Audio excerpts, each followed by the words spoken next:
புத்தகத் திருவிழாவை மக்களிடத்தில் கொண்டு செல்லும் வகையில் இன்று காலை நெல்லை டவுன் காந்தி சிலை முன்பு நெல்லை மாநகர தமிழ் அமைப்புகள் சார்பில் விழிப்புணர்வு பேரணி தொடங்கியது.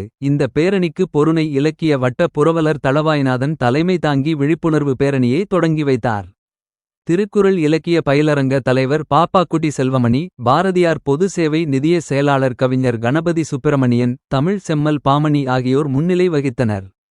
பேரணியில் தமிழ் அமைப்புகளை சேர்ந்த நிர்வாகிகள் கலைமாமணி சந்திரபுஷ்பம், உக்கிரகோடைமணி, புன்னைஸ் செல்வன், சக்தி வேலாயுதம், பிரபு, கவிஞர் சுப்பையா, தச்சை மணி, பாப்பையா, தம்பான், பேராசிரியர் ஹரிஹரன், ஆசிரியர் சிவ செல்வமாரிமுத்து, காந்திமதி வேலன், மேகலிங்கம், மீனாட்சிநாதன் அறுமுகம், சரவணகுமார் விளம்பர குழு உறுப்பினர் வழக்கறிஞர் மதார், பாசில் ரகுமான், ஹபீஸ் ரஹ்மான் உட்பட ஏராளமானோர் கலந்து கொண்டனர்.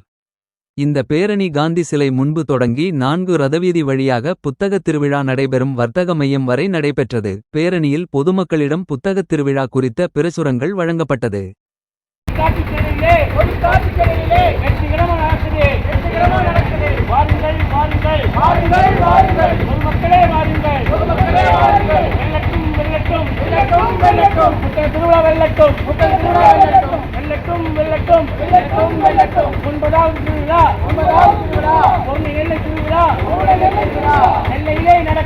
நெல்லையிலே நடக்குது, ஒரு காட்சிகளிலே வெற்றிகரமாக நடக்குது. வாருங்கள் வாருங்கள் வாருங்கள் வாருங்கள், பொதுமக்களே வாருங்கள், பொதுமக்களே வாருங்கள். 9வது பொருணை நெல்லை புத்தக திருவிழா வர்த்தக மையத்திலே, ஆகவே பொதுமக்கள் எல்லாம் வாரியர் வாரியர் என்று உங்களை அன்போடு அழைக்கிறோம். புத்தக திருவிழாவிலே 115 அரங்குகள். நெல்லை புத்தக திருவிழா 9வது மாபெரும் திருவிழா நடைபெற்று வருகிறது என்பதை நீங்கள் அறிவீர்கள்.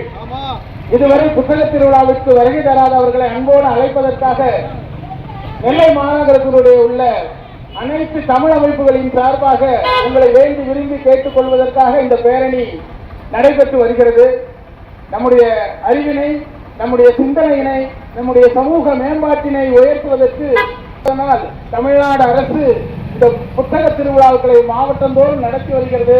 நம்முடைய நெல்லை திட்டமான ஒரே ஒரு நூலினை பெற்றால் கூட, வாங்கினால் கூட அது ஒரு மிகச் சிறப்பானதாக அமையும்.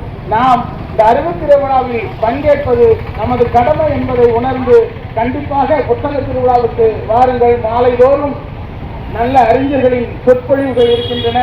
அதனைத் தொடர்ந்து பட்டிமன்றங்கள், கவியரங்கங்கள், பேச்சரங்கங்கள் இருக்கின்றன. இந்த நல்ல வாய்ப்பினை திருநெல்வேலி மாநகர பொதுமக்கள் மிகுந்த ஆர்வத்தோடும் மகிழ்ச்சியோடும் உற்சாகத்தோடும் கலந்து கொள்ள வேண்டுமாய் அனைத்து தமிழ் அமைப்புகள் சார்பில் கேட்டுக்கொள்கிறோம்.